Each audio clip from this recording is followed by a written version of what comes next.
Hi, I'm Mina. And I'm Yules. Thanks for tuning in to Artificially Informed.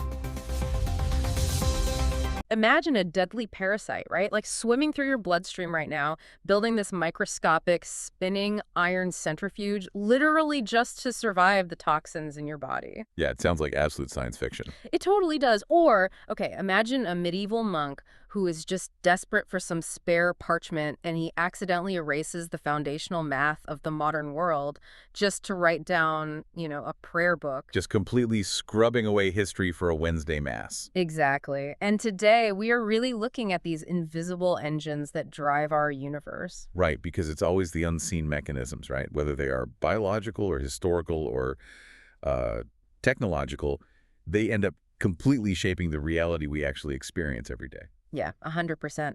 And that is the exact mission for today's deep dive. We are looking at this massive convergence of reporting that we've gathered from global news outlets. We're spanning archaeology, cutting-edge space technology, the totally shifting landscape of artificial intelligence, and honestly, the very intense geopolitical conflicts that are reshaping the global economy right now. It is a heavy stack of news today. It really is.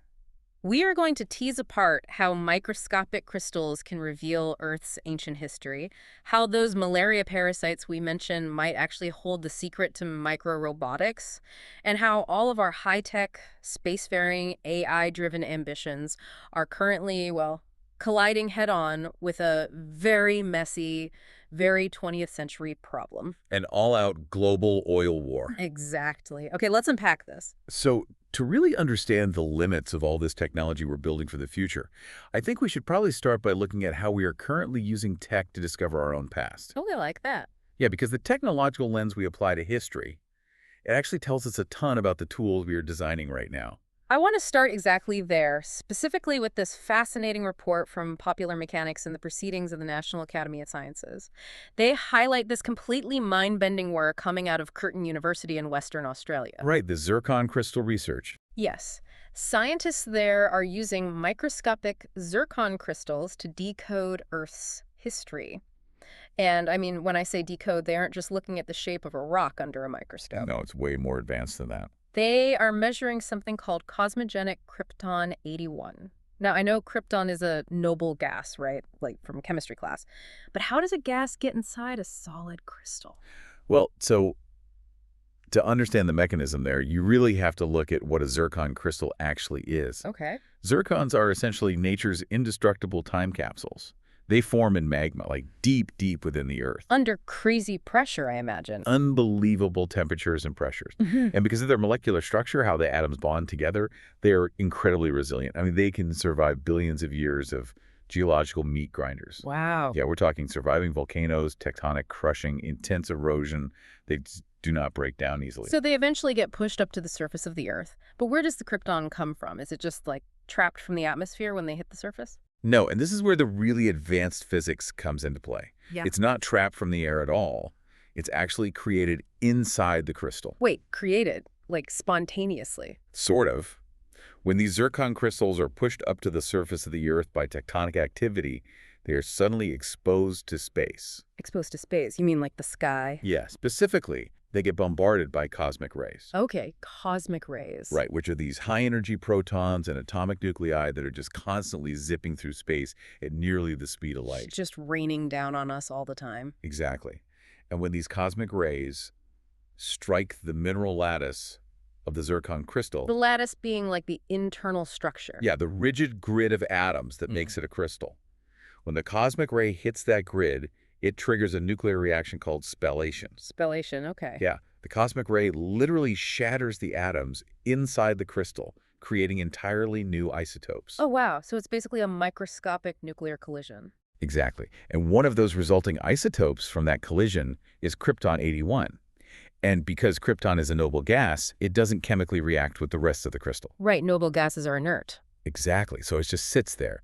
It gets physically trapped inside this microscopic, rigid structure.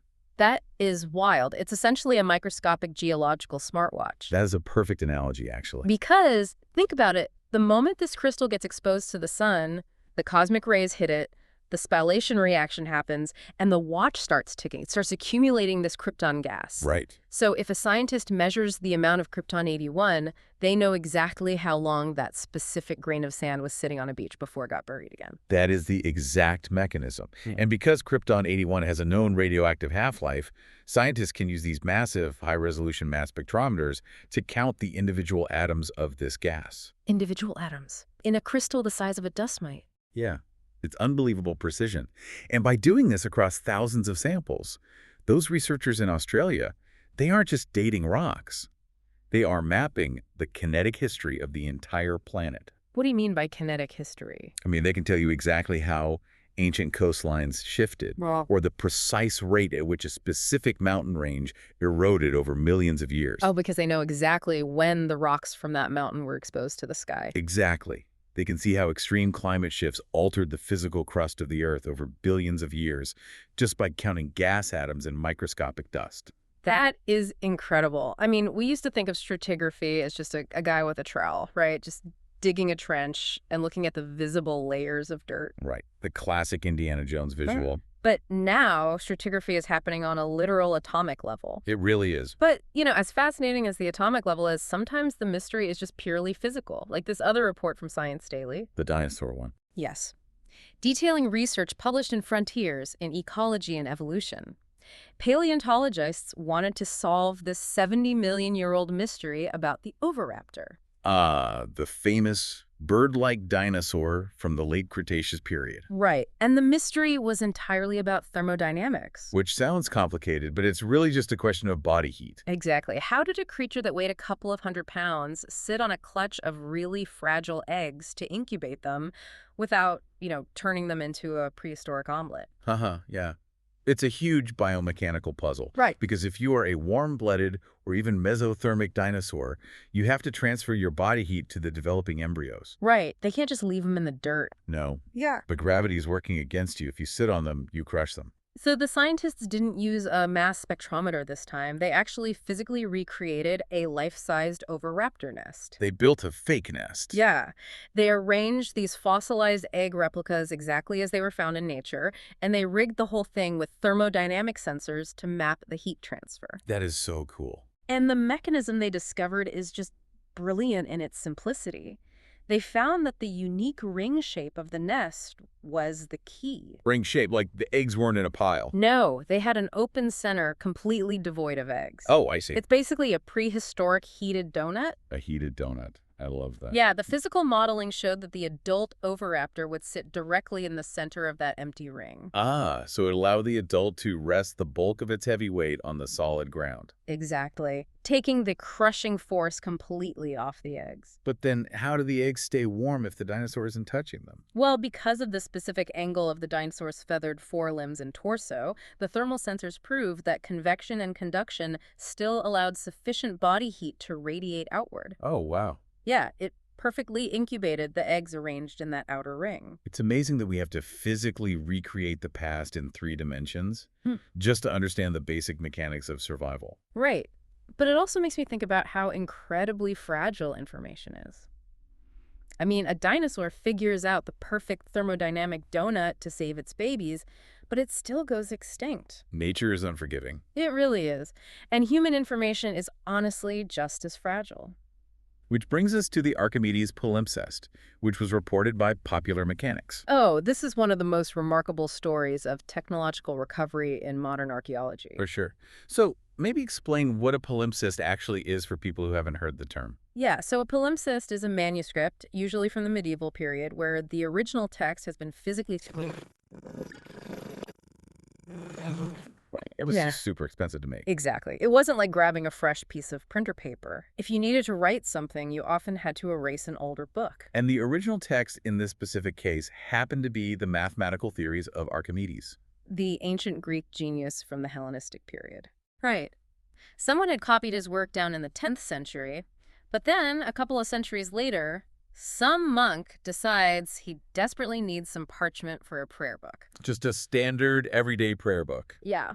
So he takes this priceless foundational math, physically scrapes it off with a stone, and writes his prayers right over it. It just shows how the preservation of human knowledge is often completely at the mercy of very mundane human needs. Totally. And for a long time, that math was considered permanently lost to history. But now we have multispectral imaging. Yes. The Popular Mechanics report mentions they bombarded this old parchment with specific wavelengths of optical, infrared, and ultraviolet light. Right. But why does that reveal the scraped-off text? What's the actual chemical reaction happening there? Well, it all comes down to the ink. The original scribe who copied Archimedes centuries earlier, they used something called iron gall ink. Iron gall ink. Yeah, it was the standard ink for centuries. Yeah. It was made from iron salts and tannic acids from oak galls. Okay. The crucial thing about iron gall ink is that it's slightly acidic. Oh, I see where this is going. Right, so even when the medieval monk took a pumice stone and physically scraped the surface of the parchment away, microscopic traces of that iron actually ate into the deep fibers of the animal skin. Ah, so the ink essentially tattooed the parchment from the inside. Precisely. It bonded on a cellular level. So to the naked eye, under normal visible light, you just see the monk's prayer book. Well, it's totally normal. But when researchers shine high-intensity ultraviolet light onto the page, the animal skin parchment naturally fluoresces. It glows. Yes, it glows brightly. However, the microscopic traces of iron left behind by the scraped-off ink absorb that UV light.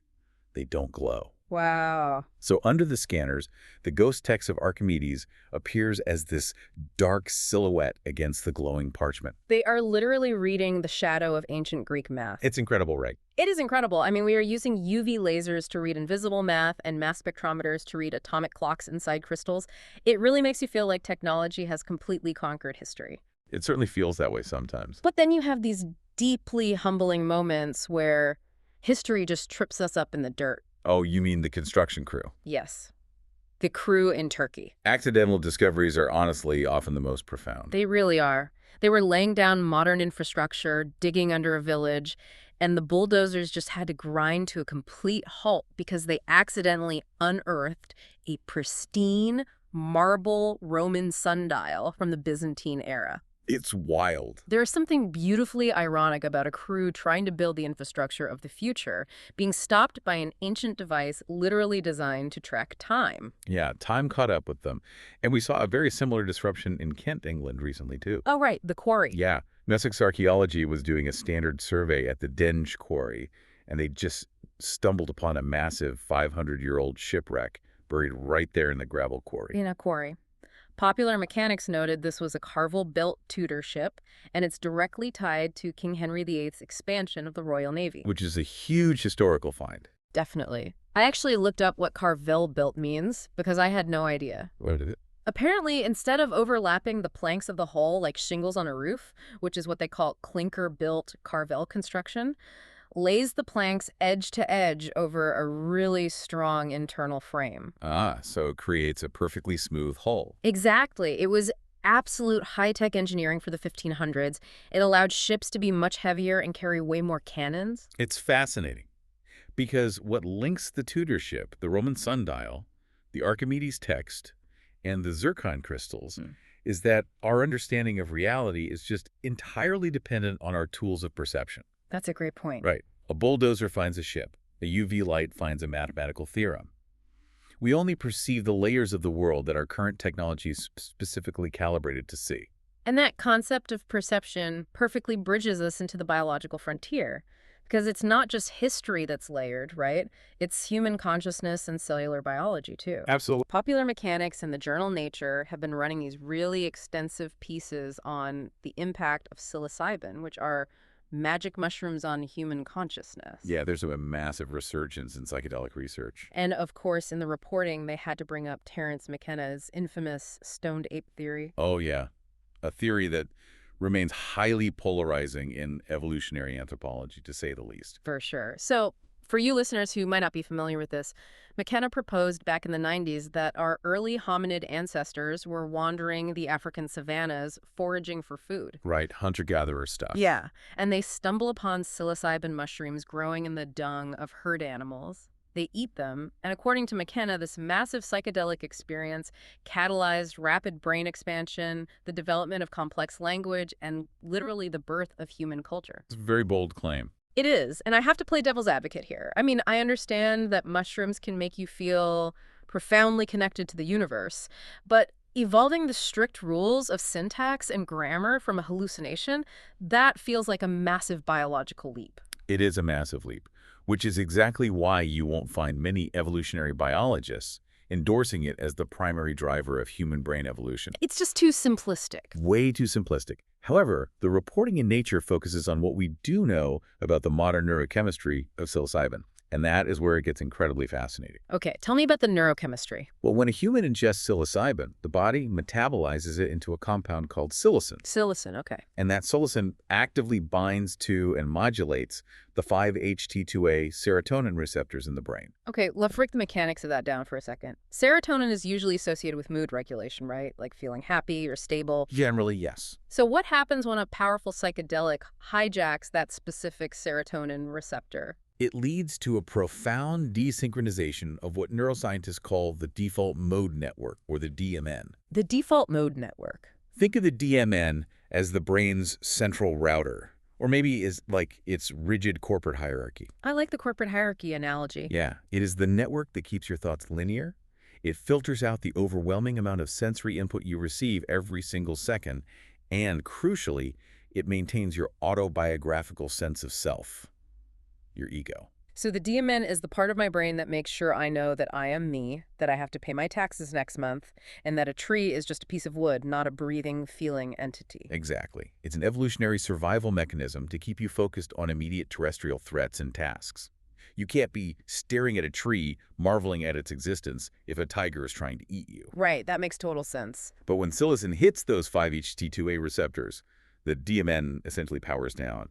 The corporate hierarchy completely collapses. So the CEO is out of the office. The CEO is gone. And suddenly, different regions of the brain that normally never communicate start firing signals directly to each other. Oh, wow. Yeah, the visual cortex might start talking directly to the auditory cortex, which is why people on psychedelics experience synesthesia, like literally seeing sounds or tasting colors. That is so wild. And without the DMN maintaining that rigid sense of self, that's when you get that classic psychedelic phenomenon of ego dissolution. Yes, the boundary between the self and the environment chemically disappears. Now, returning to the Stone Age theory for a second. Right. While mushrooms probably didn't invent language, the underlying principle of neuroplasticity that they trigger is very real. Neuroplasticity being the brain's ability to rewire itself. Exactly. The idea that environmental inputs can trigger profound neurochemical changes that force a brain to adapt, that is a core driver of evolution. I see. And therapeutically, this is exactly why psilocybin is showing massive potential right now in clinical trials at places like Johns Hopkins. Treating PTSD and stuff. Yes. Severe PTSD and treatment-resistant depression. It essentially allows a patient's brain to temporarily escape these deeply entrenched negative neural loops and physically rewrite the pathways while the DMN is offline. It's fascinating how biology will use extreme chemistry to adapt and heal. It really is. But, you know, if we want to talk about extreme biological adaptation, we absolutely have to talk about the malaria parasite. Oh, this story is unbelievable. This reporting from Science Daily absolutely stopped me in my tracks.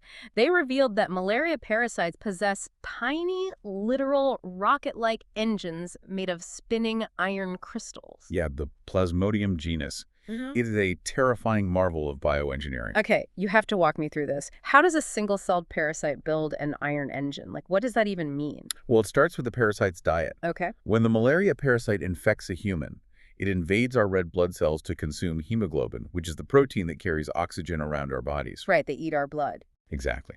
But there's a big problem for the parasite. Breaking down that hemoglobin releases a byproduct called free heme. Heme, H-E-M-E. Yes, and free heme is highly toxic to the parasite.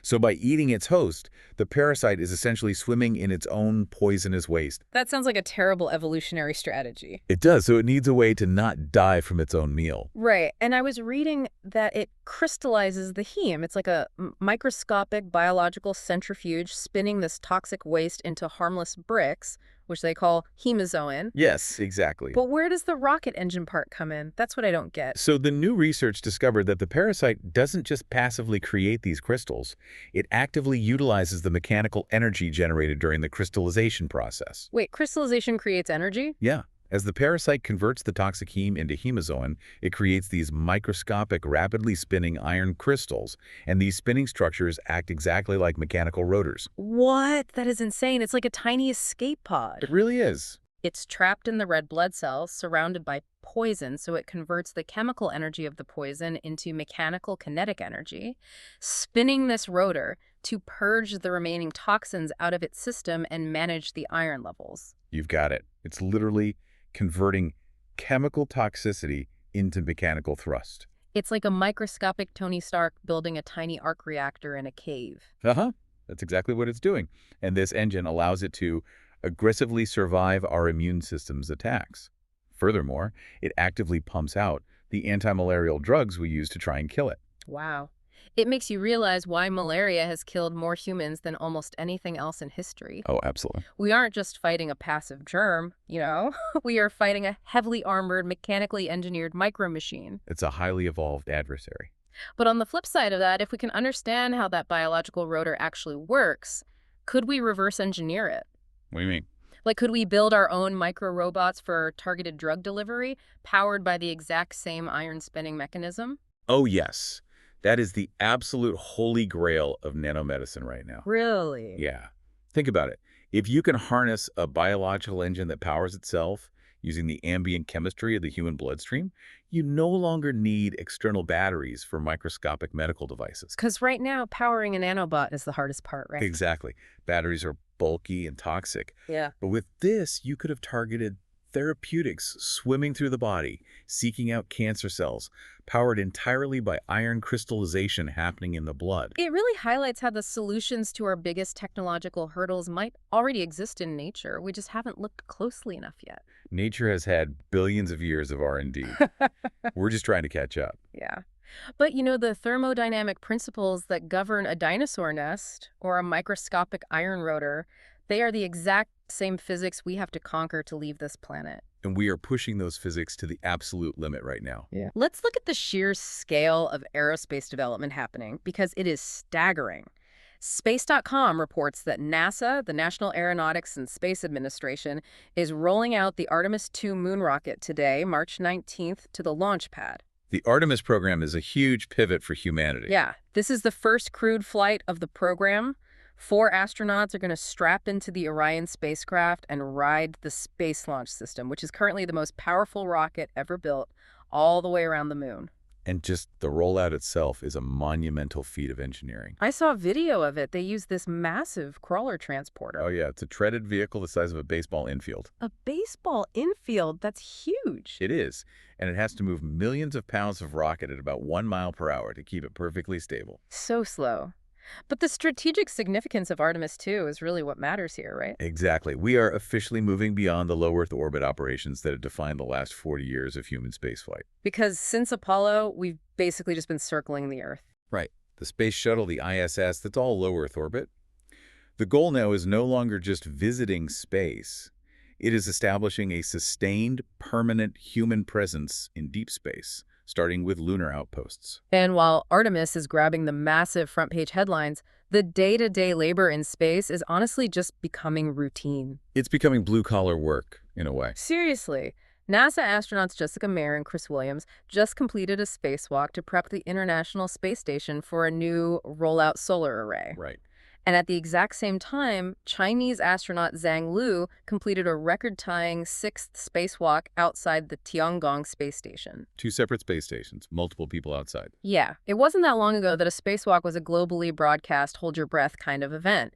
Now, multiple nations have people floating in the freezing vacuum of space doing routine maintenance simultaneously, and it barely makes the evening news. It represents a real maturation of our orbital capabilities. Yeah. The extreme is becoming the mundane. And the commercial sector is pushing that normalization even faster. Oh, the private sector is moving at breakneck speed. SpaceX just successfully static-fired its next-generation V3 Starship. Rocket Lab is launching the Japanese Strix Earth-observing radar satellite for a company called Synspective. And that's just the launch side. Right, but the report that really fascinated me was from TechCrunch. there's this startup called K2 Space, and they're launching a massive satellite called Gravitas. Gravitas, yeah. They are demonstrating the first in-space firing of a 20-kilowatt Hall-effect thruster. Now, I understand chemical rockets, okay?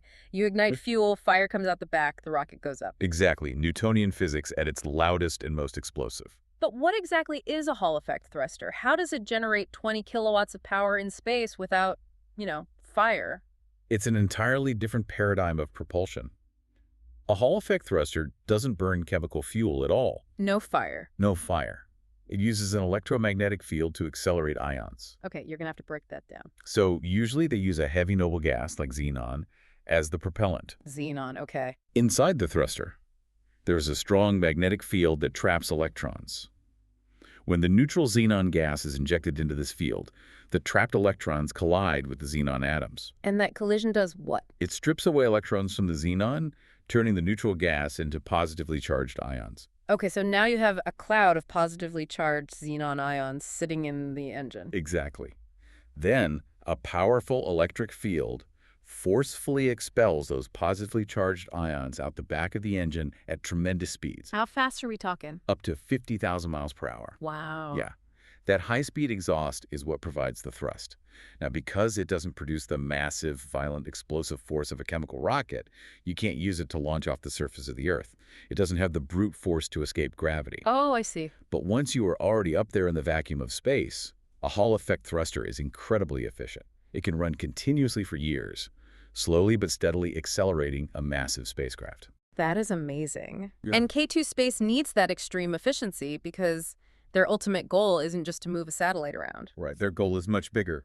Their goal is to build massive data centers in low Earth orbit, which, honestly, on the surface sounds completely insane. It sounds like a logistical nightmare. Yeah, why would you spend millions of dollars to put a heavy server rack in space when we have plenty of empty land here on Earth to build on? Because space solves the three biggest bottlenecks facing modern computing right now. Which are? Thermodynamics, power generation, and physical security. Okay, let's go through those. Thermodynamics. Data centers on Earth generate a staggering amount of heat. If you've ever been in a server room, it's sweltering. Right. Cooling them requires millions of gallons of fresh water and massive, massive amounts of electricity just for the AC units. Oh, right. The water consumption of data centers is a huge environmental issue right now. Exactly. But the vacuum of space is extremely cold. By utilizing advanced thermal radiators, you can dissipate the heat of a server farm much more efficiently in orbit. That makes sense. What about power generation? Well, in orbit, you are above the atmosphere and you are above the weather. You have 247 access to unfiltered high-intensity solar power to run those 20-kilowatt thrusters and the computer racks. No cloudy days, no nighttime if you position it right. It's just endless free energy. Exactly. And from a connectivity and security standpoint, an orbiting data center can process information locally in space and then beam it down securely via lasers to any point on the globe. Completely bypassing terrestrial infrastructure. Yes.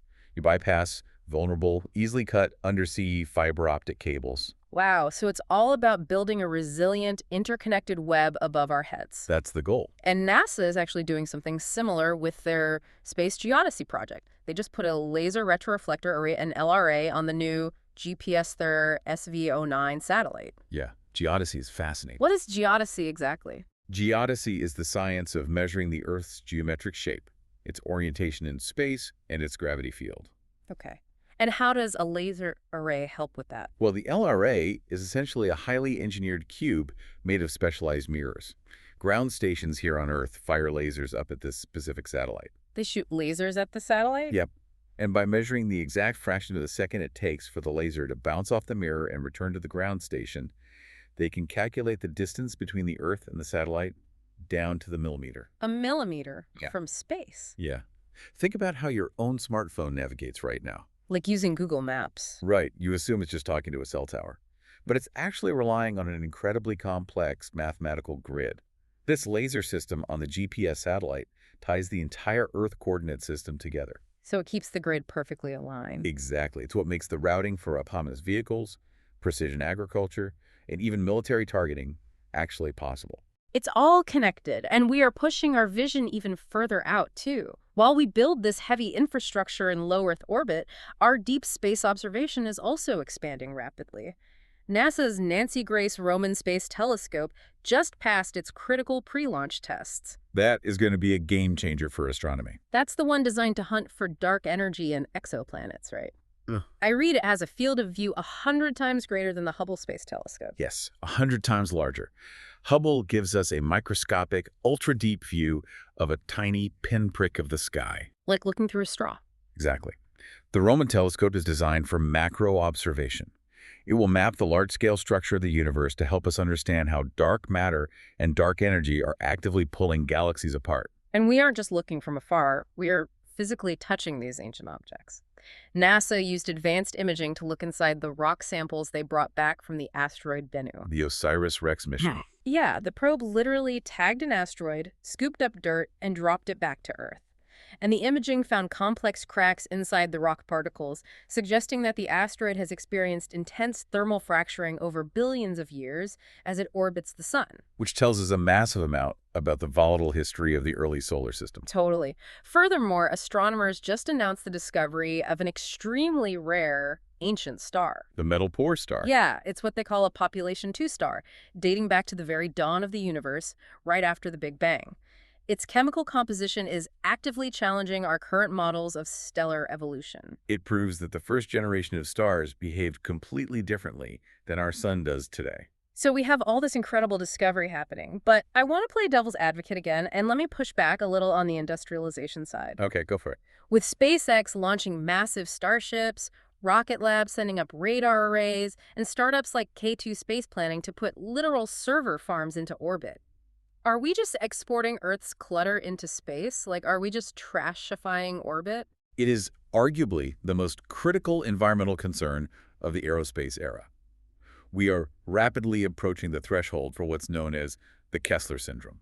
Right, that's the scenario proposed by NASA scientist Donald Kessler back in the 70s, right? Correct. The Kessler syndrome is a theoretical scenario where the density of objects in low Earth orbit becomes so high that a single collision between two satellites creates a massive cloud of high-speed shrapnel. And then what happens? Well, that shrapnel then hits other satellites, blowing them up, creating even more debris, triggering an unstoppable cascade of collisions. A domino effect of destruction. Exactly. And it could render space completely unusable for generations. We wouldn't be able to launch any more rockets because they'd get shredded, and we would lose GPS, weather tracking, and global communications overnight. So the very infrastructure we are building to secure our digital future could become a literal prison of high-speed garbage trapping us on Earth. That is a really heavy thought to carry.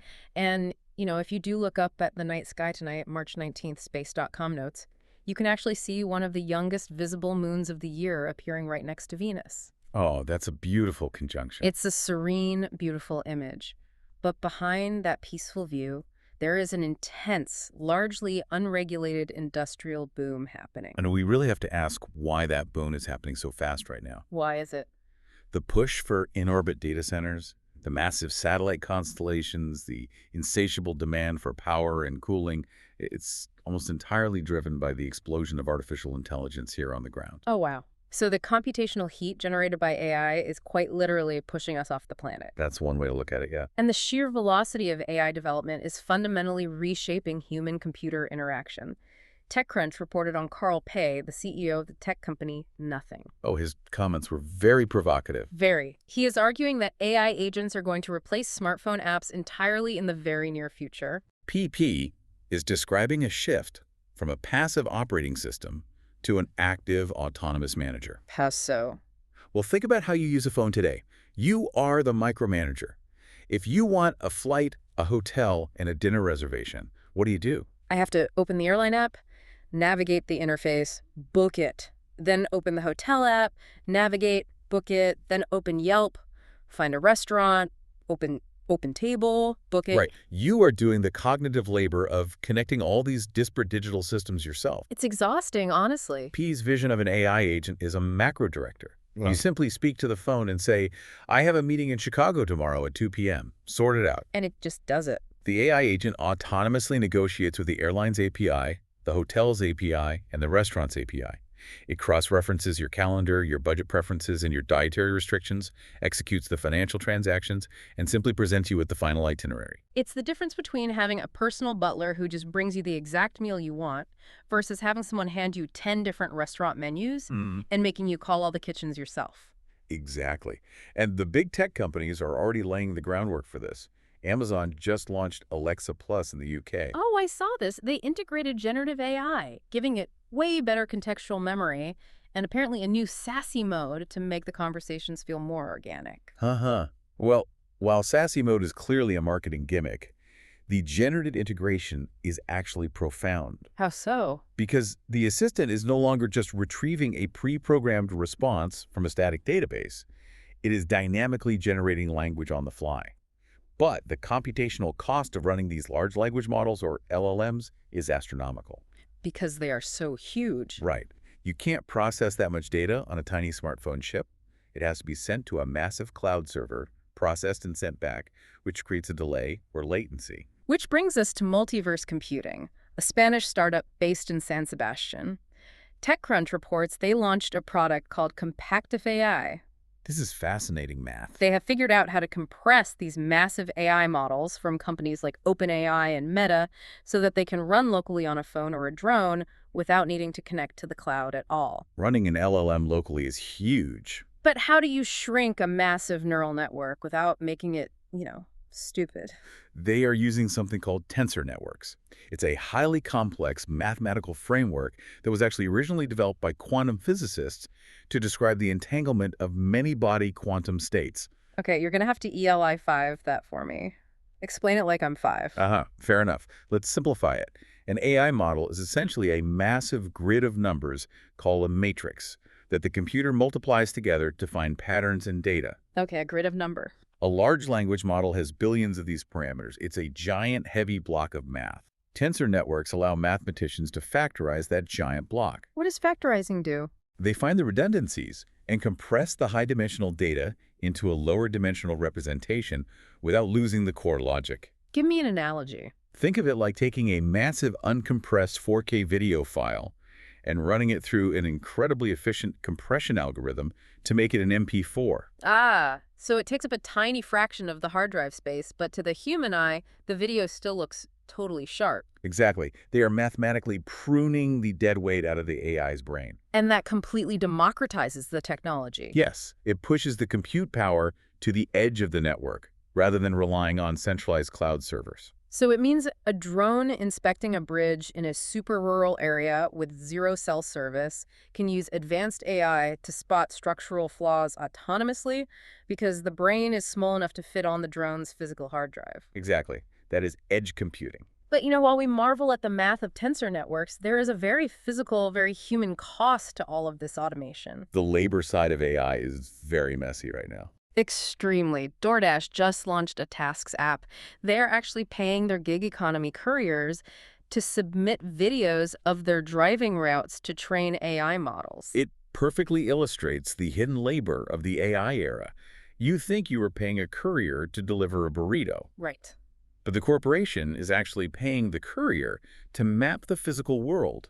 Every stop sign, every pedestrian crosswalk, every pothole, to feed a machine learning algorithm for autonomous vehicles. The gig worker is literally becoming the physical sensory input for the AI. They are the eyes of the machine. And it's creating massive legal friction across the board. Jack Conte, the CEO of Patreon, is publicly blasting AI companies right now. Oh, he is furious. He's calling their fair use arguments complete nonsense, and he's demanding that creators, writers, and artists be paid for the millions of pieces of copyrighted work that were scraped off the internet to train these models. We are witnessing the complete buckling of our legal framework. Yeah, the laws just weren't written for this. No, they weren't. The concept of fair use under the U.S. Copyright Act of 1976 was designed for human interaction. If a human writes a critique of a book or does a parody of a song on YouTube, they can use snippets of the original work without paying. Right, it encourages commentary. Exactly. But the law was never designed to anticipate a billion-dollar corporation scraping the collective visual history of humanity to train a commercial neural network that can then generate competing artwork in 3 seconds. There are definitely two distinct schools of thought here. The tech industry argues that if you enforce strict copyright on training data, you kill the innovation of AI entirely, putting the U.S. at a massive geopolitical disadvantage. Right, the move fast and break things argument. But the creators argue that AI is basically engaging in the greatest intellectual property theft in human history. Both sides have billions of dollars at stake. They do. And the risks of AI aren't just about copyright or gig labor. The security risks are escalating to an existential level. Space.com ran a piece warning that AI cyber attacks could trigger a satellite apocalypse in the next 2 years. This ties directly back to the Kessler syndrome we discussed earlier. Right, the space garbage domino effect. How does AI trigger that? Well, if an AI is used to autonomously identify vulnerabilities in satellite communication protocols, it could orchestrate thousands of targeted hacks simultaneously. So it hacks the satellites? Then what? It wouldn't even need to blow the satellites up. It would just need to alter their orbital trajectories slightly, enough to cause them to collide with each other, instantly weaponizing the debris field. That is terrifying. And we know the vulnerability is there because it's happening on Earth right now. Oh, the healthcare hack. Yes. TechCrunch reported that CISA, the Cybersecurity and Infrastructure Security Agency in the U.S., is urging companies to immediately secure their Microsoft Intune systems.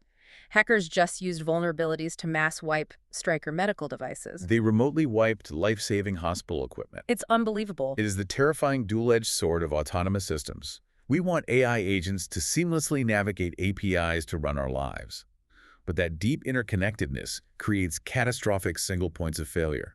Explain that. What is a single point of failure in this context? So Microsoft Intune is an endpoint management tool used by thousands of organizations to manage all their devices from one central dashboard. Okay, one dashboard for everything. Right. So if a malicious actor, potentially aided by AI, breaches that one central dashboard, they don't just hack one computer.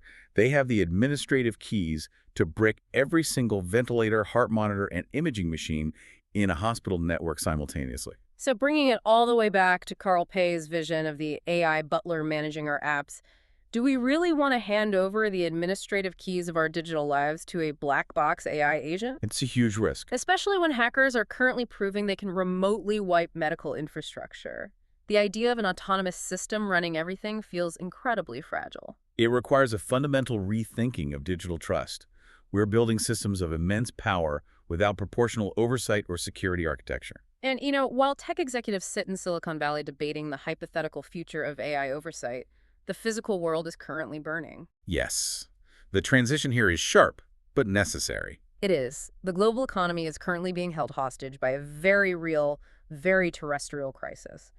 Which brings us to the final reality check of our deep dive today, the fragile present. Right. Because for all our discussions of quantum tensor networks, cosmic rays, and orbital data centers, human civilization is still fundamentally tethered to physical geography and ancient natural resources. Exactly. I want to be super clear on the facts here as we shift into geopolitics. We are looking at a convergence of reporting from France 24, the BBC, the South China Morning Post, the Wall Street Journal, and India Today. A very broad spectrum of international reporting. We are examining an escalating kinetic conflict in the Middle East involving the U.S., Israel, and Iran. And the mechanics of this conflict are actively dictating the terms of global markets as we speak, so understanding the exact sequence of events is vital. So according to the reports, we are currently in the 19th day of escalating hostilities. France 24 and the BBC detail what is being called a decapitation strategy by Israel against Iranian command structures. This resulted in the assassination of the Iranian intelligence minister, Esmail Khatib, and that death was publicly confirmed by the Iranian president himself, Masoud Pezeshkian. In military doctrine, a decapitation strategy is the targeted, rapid removal of top-tier military and political leadership. What's the ultimate goal of doing that? The goal is to induce paralysis. You are severing the head from the body so that the adversary's forces cannot coordinate a strategic response. Has it worked? Well, analysts point out that Iran's Islamic Revolutionary Guard Corps is intentionally designed with a highly decentralized command structure to absorb these exact kinds of losses and continue operations regardless. Which explains why the kinetic warfare is expanding rapidly rather than stopping. Israel has heavily bombed southern Lebanon. They ordered the mass evacuation of the city of Tyre, and they've systematically destroyed vital river bridges to cut off supply lines to militant groups. The destruction of infrastructure is massive. And the technological exchange of fire is severe. The South China Morning Post reported that a U.S. F-35 fighter jet was forced to make an emergency landing after being hit by suspected Iranian fire. That is a highly significant detail militarily. Why is that so significant? Jets get hit in wars. Yes, but the F-35 Lightning II is a fifth-generation stealth, multi-role combat aircraft. It represents the absolute apex of American military technology. Because it's invisible to radar. It's practically invisible to radar. It's an aerial supercomputer. The fact that an F-35 sustained damage indicates that a very high level of sophisticated anti-aircraft capability is being successfully deployed in the region. Wow. It fundamentally alters the risk calculus for any future air superiority operations. But the conflict has now moved beyond just military targets. It has struck the very lifeblood of the global economy. The Wall Street Journal and India Today are explicitly calling it an oil war. And that's where the entire globe feels the impact. Iran's Pars gas field and Qatar's liquefied natural gas facilities were struck.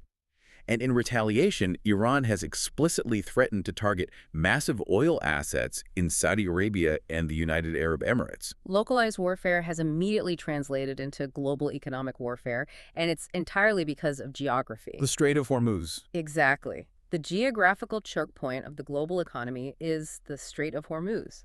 It is a narrow waterway right between the Persian Gulf and the Gulf of Oman. How narrow is it?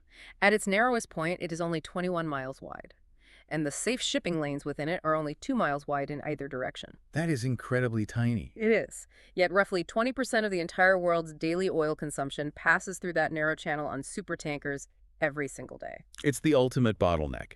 When energy infrastructure is hit and credible threats are made against Saudi and Emirati production, the global market panics instantly. Brent crude oil instantly spiked to between $110 and $115 a barrel. And an energy shock of that magnitude is essentially a regressive tax on the entire human race. Because petroleum is in everything. Exactly.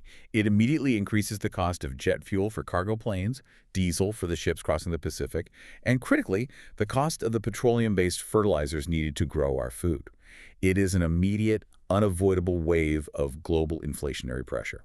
And the political reactions globally really reflect the severity of that shock. German broadcaster DW and the BBC report that U.S. President Donald Trump delayed a planned trip to China specifically to deal with the crisis. The diplomatic schedule is completely upended. He weighed deploying thousands of additional U.S. troops to the region, and he heavily criticized domestic TV networks over what he called unpatriotic coverage of the conflict. Meanwhile, the U.S. intelligence chief stated that the Iranian regime is, quote, intact but degraded. We are also seeing significant diplomatic fracturing among traditional allies right now. Yeah, the European response is very telling. It is. European nations, including Britain, France, Germany, Italy, and the Netherlands, along with Japan, have pledged naval assets to help secure the Strait of Hormuz to keep the commercial supertankers flowing safely. Right, they need the oil. But, as noted by the South China Morning Post, they firmly communicated to the U.S. that this escalating kinetic conflict is, quote, not our war. Wow. So they are willing to protect the commerce, but they are publicly distancing themselves from the military escalation itself. They have to. They have to protect their domestic economies from the massive inflation shock. Which brings us to the profound domestic impact in the United States. CNBC and the New York Times reported heavily on the U.S. Federal Reserve's reaction. Driven by the oil shock and the resulting fears of hot inflation, the Fed held interest rates steady at 3.50% to 3.75%. Following that hot inflation data, the Dow Jones dropped 600 points in a single session. The markets hate uncertainty. They do. And the Federal Reserve is caught in the most difficult macroeconomic bind possible right now. Explain the bind. Well, they operate under a dual mandate from Congress to control inflation and to maximize employment. Usually, if the domestic economy is slowing down, the Fed will cut interest rates to make borrowing cheaper, which spurs corporate growth and hiring. Right, cheap money equals growth. But if you have an external supply shock, like a massive oil war driving crude to $115 a barrel, inflation naturally spikes. Because everything suddenly costs more to transport. Exactly. So if the Fed cuts interest rates while an oil shock is happening, they risk pouring gasoline on the fire, triggering runaway hyperinflation. But if they don't cut rates? If they keep rates high to suppress demand and fight the inflation, they make borrowing incredibly expensive for businesses and consumers, which risks choking the domestic economy entirely and triggering a recession. It's the classic recipe for stagflation. High inflation combined with economic stagnation. It's a central banker's worst nightmare. It perfectly illustrates the deep, unavoidable interconnectedness of the modern world. You have a U.S. F-35, a flying supercomputer limping back to base in the Middle East, juxtaposed against an everyday commuter in Ohio or London pulling up to a gas station and facing sudden, massive price spikes just to get to work. It shows that we can virtualize our communications, we can use tensor networks to compress AI models, and we can launch servers into orbit. But the physical servers, the rockets, the cargo ships, the agricultural combines that feed the world, they all require immense amounts of physical energy. They don't run on good intentions. No, they run on fuel. Until a global energy transition is fully realized, a geopolitical crisis in a 21-mile strait will always possess the power to destabilize the high-tech economic order. So what does this all mean? Let's trace the massive arc we've drawn today. We started by looking deep into the geological past, reading the atomic clocks locked inside microscopic zircon crystals to map the ancient Earth. We recreated the thermodynamics of a 70-million-year-old dinosaur nest. And we used ultraviolet lasers to read the erased mathematical brilliance of Archimedes from a medieval prayer book. We then explored the outer limits of biology, examining how the chemistry of fungi interacts with our brain's default mode network, potentially altering consciousness itself. And how a deadly malaria parasite engineers a microscopic spinning iron centrifuge to survive the toxic environment of the human bloodstream. From the microscopic to the cosmic, we look at the massive industrialization of space. The rollout of the massive Artemis moon rocket, the normalization of spacewalks, and the push by companies like K2 Space to use Hall-effect thrusters to build data centers in the freezing vacuum of orbit. All to support the insatiable computational heat of the AI era, where tensor networks shrink massive models and autonomous agents prepare to manage our digital lives. Even as hackers actively exploit network vulnerabilities to wipe medical devices. And finally, we crashed back down to the harsh realities of Earth, navigating the tense, oil-soaked waters of the Strait of Hormuz. We watched an explosive geopolitical conflict physically dictate the terms of the global economy, forcing central banks into impossible choices between inflation and recession. It leaves us with a profound paradox to mull over. What's the paradox? We are currently launching satellites that can process vast amounts of data using solar power in the silent vacuum of space. We are training artificial intelligence to anticipate our every digital and physical need. Right. Yet our global stability, the very foundation of this high-tech civilization, remains almost entirely dependent on a 20th century resource passing through a 21-mile wide stretch of water. What happens when our technological evolution completely outpaces our geopolitical evolution? That is the big question. Will our ultimate legacy be defined by the infinite algorithmic intelligence we build in the cloud, or by the ancient finite resources we are still fighting over in the dirt? That is the ultimate question. It brings us right back to the beginning. We always want the simple answer. We want the clean X-ray. We want the technology to just magically fix the problem. But whether you are looking at a zircon crystal under a mass spectrometer, a parasite under a microscope, or a geopolitical crisis through a macroeconomic lens, the truth is always layered, deeply complex, and entirely interconnected. Thank you to you, the listener, for taking this deep dive with us today. Keep looking for those hidden layers, stay curious, and keep questioning the world around you. For enjoying Artificially Informed. Hit subscribe and share it with a friend. From the left, the right, and straight from the algorithm. Thank you. Welcome to The Debate. Yesterday, a single drone strike on a Qatari gas facility wiped out enough energy to power a European city for a year. It's just staggering to think about. It really is. And today, the global economy is effectively holding its breath. I mean, we used to think international trade was this, self-correcting machine. A supply chain breaks, a shipping route is blocked, and the market's pricing mechanism just points to the disruption and efficiently routes around it. Right. The assumption has always been that the system is resilient. Exactly. But then you step into the world of Middle Eastern geopolitics, and suddenly that self-correcting machine is literally on fire. Literally. So, to frame our discussion today, we are grounding our discourse in global financial, geopolitical, and diplomatic reporting from March 19, 2026. And we are examining the severe economic fallout resulting from the unprecedented targeting of Middle Eastern energy infrastructure. Yeah, because in just the last few days, we've seen Israeli strikes on Iran's massive South Pars gas field, followed almost immediately by Iranian retaliatory strikes on Saudi energy sites and, of course, Qatar's critical Ras Laffan LNG hub. Right. And from my position today, I will argue that these systemic shocks to the planetary economy necessitate a robust reassertion of traditional Western deterrence to protect integrated global supply chains. And I will argue that this crisis exposes the terminal failure of the U.S.-led patron-client model, accelerating a necessary shift toward multipolar diplomatic restraint as the rest of the world distances itself from Western hegemony. Okay, let me set the structural reality of this situation, because we really have to understand the mechanisms at play here. We are not just watching a localized military exchange. We are witnessing a deliberate, calculated targeting of civilian and commercial energy infrastructure. The economic numbers today certainly reflect that panic. They do. Just look at the immediate economic reality. Brent crude touched $119 a barrel this morning. European gas prices have soared by 25% almost overnight. Which is huge. It's massive, and global markets are in absolute turmoil. The Dow dropping nearly 800 points. Asian exchanges plummeting.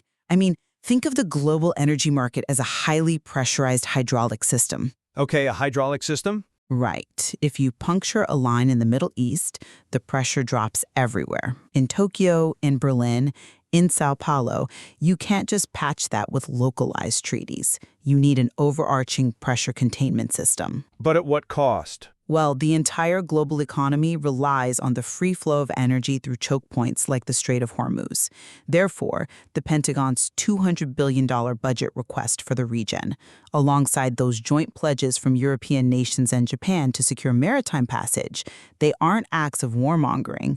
They are the necessary implementations of hardline deterrence to prevent a global recession. It's an evocative image, I'll give you that, the hydraulic system. But the flaw in your argument is that the overarching containment system you're describing is actually the thing puncturing the lines. How do you figure? Well, I look at this from a systemic, multipolar perspective. The current escalation is glaring evidence that traditional military intervention is accelerating economic self-destruction rather than preventing it. I mean, the Cold War patron-client geopolitical model where superpowers provide security umbrellas in exchange for loyalty, that model is dead. I wouldn't say it's dead. It's just under strain. No, it's dead, pumping $200 billion into military deterrence while ordinary global citizens face soaring household energy and food bills. That represents a gross misallocation of planetary resources. But those resources protect the trade routes. The Global South doesn't see it that way. They are acting with increasing independence, realizing that the U.S. security umbrella is actually a massive liability. True planetary stability doesn't come from forcing an obsolete, Western-centric hegemony down the world's throat through aircraft carriers. It requires abandoning that model in favor of decentralized, multipolar diplomacy. Okay, but let's look at the immediate macroeconomic crisis, specifically inflation and central bank paralysis, because I think this perfectly illustrates why your decentralized diplomacy just isn't enough right now. Go on. The Federal Reserve just made the decision to hold interest rates steady, defying widespread expectations of a rate cut. And why? Because energy is the base cost of absolutely everything. Right, it's baked into the supply chain. Exactly. If diesel spikes, the cost to transport grocery spikes. If natural gas spikes, the cost to manufacture fertilizer spikes. The Fed cannot cut interest rates to stimulate growth because that would just pour gasoline on the inflation fire already started by this oil shock. They are definitely in a bind. They are completely paralyzed. You cannot have a functioning global market, and you cannot bring down inflation when major liquefied natural gas hubs in Qatar are literally burning. Restoring military deterrence is a prerequisite for economic recovery. Markets simply cannot function when commercial energy grids are treated as valid military targets. I'm sorry, but I just don't buy that. Let me tell you why. Sure. The military buildup you're calling a prerequisite for recovery is actually the cause of the inflation, not the cure. It is a massive demand shock in itself. Wait, how is a deterrent a demand shock? Because you don't move an armada for free. Moving carrier strike groups into the Gulf requires millions of gallons of fuel and massive logistical expenditures. But more importantly, it's about the signal it sends to the commodities market. You mean the risk premium? Exactly. We have JP Morgan explicitly warning today that markets are dangerously complacent about this oil shock. The inflation stalling central banks from Washington to Frankfurt is fueled by the prospect of a massive, expanded, and permanent conflict. But the military is there to prevent the conflict from expanding. That's not how the market reads it. Preparing strike packages and pouring $200 billion into the region signals to speculators that the disruption is permanent. That gets priced into every barrel of oil sold globally. Well, While working families across Latin America, Africa, and Asia can't afford basic food, we are printing billions to militarize a region that desperately needs de-escalation. The militarization of this conflict is the very inflationary pressure paralyzing the Federal Reserve. I see why you think that, but let me give you a different perspective. Let's stick with the hydraulic system analogy for a second. Okay? If a neighborhood's main power line is being repeatedly vandalized, you don't just sit back and negotiate while the food in everyone's fridge spoils. So you post the guard. Exactly, you post a guard. The global economy is the fridge, and the Strait of Hormuz is the power line. If the valves in that system are being systematically blown up by state actors, the risk premium isn't rising because the mechanic showed up with a toolbox and a shotgun to guard the facility. The risk premium is rising because the facility is actively under attack. But the mechanic is the one firing the shotgun. Without those Japanese and European pledges to secure the strait, without the Pentagon's request to maintain readiness, the disruption to the supply chain becomes terminal.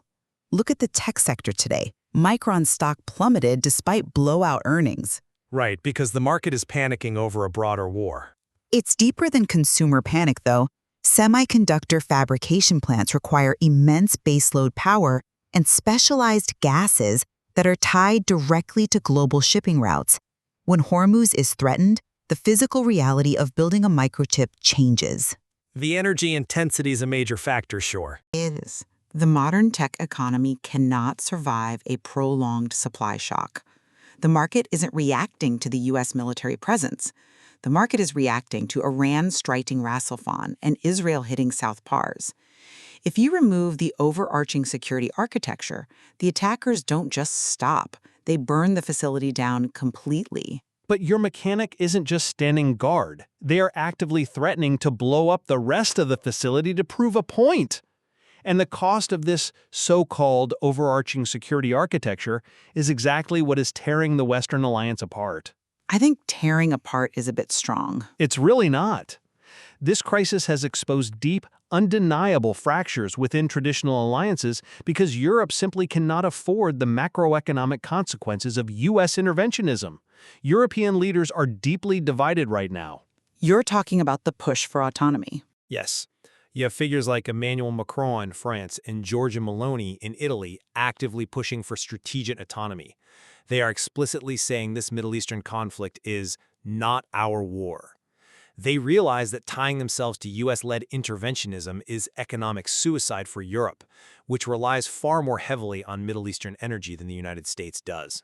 There is friction in the alliance, I won't deny that. Europe's energy mix makes them uniquely vulnerable. It's far more than friction. The entire diplomatic structure is seizing up. Hungary's Viktor Orban is leveraging this exact chaos to block a €90 billion loan for Ukraine. That is a major sticking point, yes. The European Union is gridlocked. Analysts across the board are openly calling this Middle Eastern distraction a giant gift to Russia's Vladimir Putin. It's a diversion that allows Russia to consolidate its position. The old alliances are fracturing because the patron-client system is failing to deliver security. It's delivering cascading crises. But that's mostly a European dynamic. It's not just the West, though. Look at Asia. China is currently struggling to rally regional powers against Japan over recent Taiwan remarks. The regional dynamics are highly complex, and they are no longer dictated by Washington, Paris, or London. The fragmentation is global. I acknowledge the friction. The European pivot towards strategic autonomy is real, and the gridlock over the €90 billion Ukraine loan is a profound strategic concern for the continent. But fragmentation does not equal a new, stable multipolar order. It creates a highly dangerous power vacuum. A vacuum that regional powers can fill diplomatically. I'm not convinced by that line of reasoning because, despite all the European grumbling about autonomy, unilateral superpower leverage remains the absolute only effective brake on this crisis. How can you call it an effective break when the escalation is happening on its watch? Because of the diplomatic maneuvering we saw just today. We have a highly volatile situation with tit-for-tat strikes on vital energy infrastructure. How did it actually get paused? You're going to bring up the threats? Donald Trump threatened to blow up the entirety of Iran's South Pars gas fields if they attacked Qatar's LNG hubs again. At the exact same time, he guaranteed that Israel would not strike Iranian gas fields again, explicitly calling out their recent actions as a violent lash-out. Right, by using a massive threat. Now, we can debate the aesthetics of that diplomacy all day. It is raw, unilateral superpower leverage. It's not polite, it's not multilateral, but look at the outcome. It works. It freezes the escalation in a way that decentralized, multipolar grumbling simply cannot. No UN resolution stopped those strikes today. Superpower deterrence did. Freezing an escalation with a threat to blow up the world's largest gas field is not stability. It's hostage-taking. It just proves my point that the current system relies on unpredictable, catastrophic threats rather than sustainable diplomacy. Sometimes hard power is all that's left. But when a superpower threatens to annihilate the very energy infrastructure we are supposedly trying to protect to keep your hydraulic system pressurized, the patron-client system has lost its rational basis. You cannot protect the global economy by threatening to obliterate the foundation of its energy supply. It was a deterrent threat, designed not to be used. It's exactly why you see leaders like President Nikos Christodoulidis of Cyprus calling for a frank discussion on British military bases on his island, calling them a colonial consequence. Nations want out of this system. It is inherently destabilizing because the mechanic is completely erratic. But that assumes nations have the luxury of opting out of the global economy, which brings us to the perspective of the global south. You're framing this entirely as Western hegemony forcing itself on unwilling participants.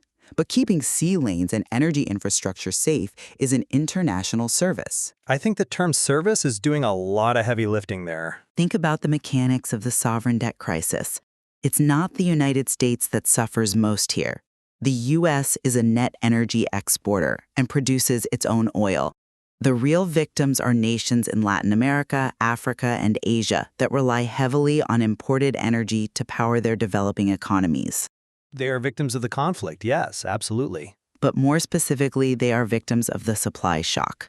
When Brent crude hits $119, a developing nation doesn't just pay more at the pump. They have to subsidize that energy for their citizens to prevent riots. Which strains their reserves. Right, which means borrowing heavily in U.S. dollars at exorbitant interest rates, which leads directly to sovereign defaults and famine. We risk locking into a brutal K-shaped recovery. Meaning what exactly in this planetary context? Meaning the energy-independent nations, the top of the K, recover and adapt, while developing energy-dependent nations slide down the bottom arm of the K into deeper poverty and debt. When we see a joint international effort to secure the Strait of Hormuz, that demonstrates a global consensus on protecting maritime trade. It's a structural service to the global south to keep those lanes open, not an act of imperialism. I come at it from a different way.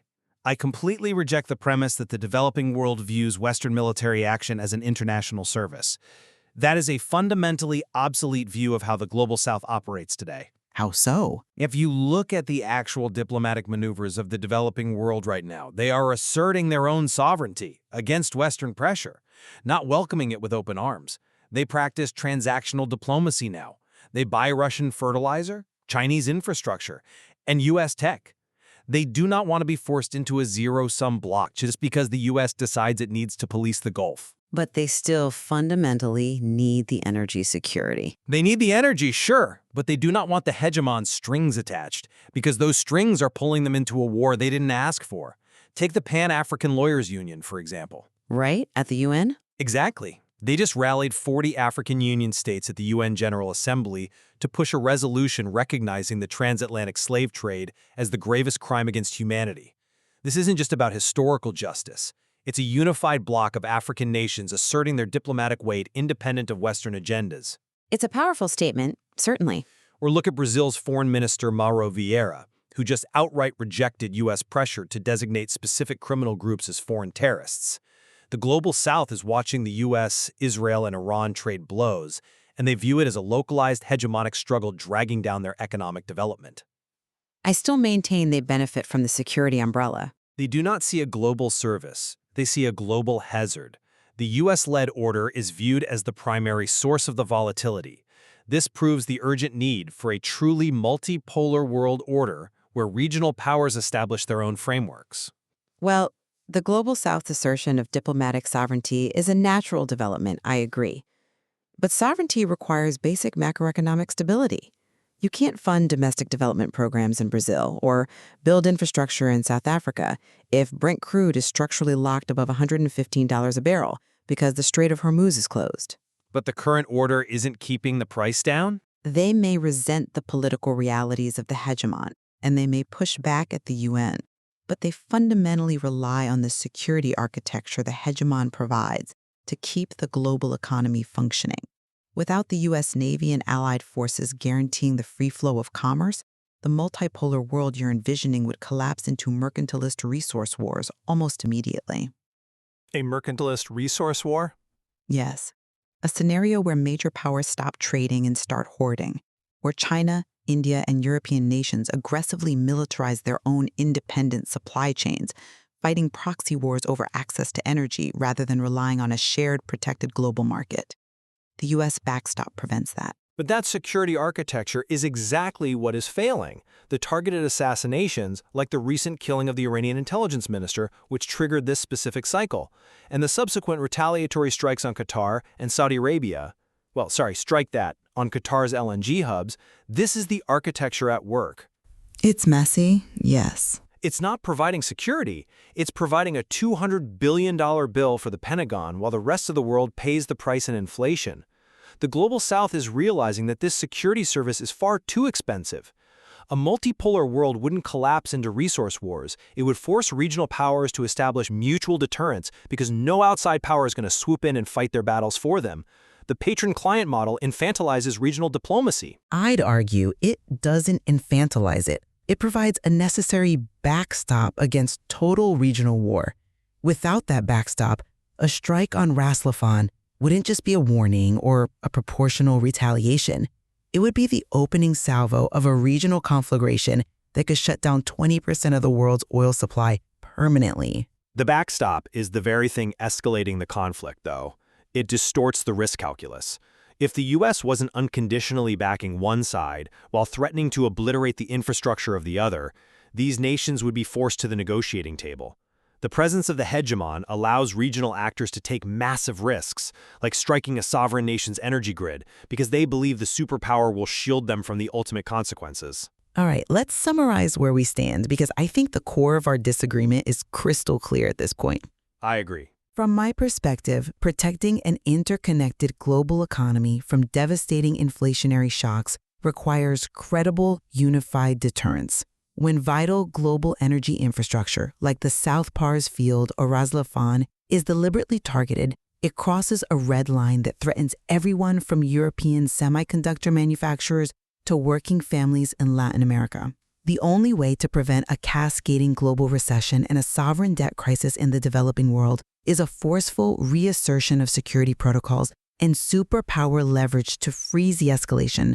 Without that overarching pressure containment system, the global market fractures. And my summary is that the cascading economic and diplomatic failures of this very crisis prove that military interventionism is fundamentally obsolete. The inflation paralyzing central banks, the deeply fractured alliances in Europe, and the active, unified pushback from the Global South all show that a sustainable future relies on embracing a multipolar world. Regional powers and the developing world must be allowed to dictate their own diplomatic security. The U.S.-led security architecture, with its massive military expenditures and erratic threats, is no longer a stabilizing force. It has become the primary driver of international economic instability. We do have a critical point of convergence here, though. We both agree on the profound, overarching danger of this new threshold we've crossed in the Middle East. Oh, absolutely. The normalization of treating civilian and commercial energy grids as military targets is a terrifying development.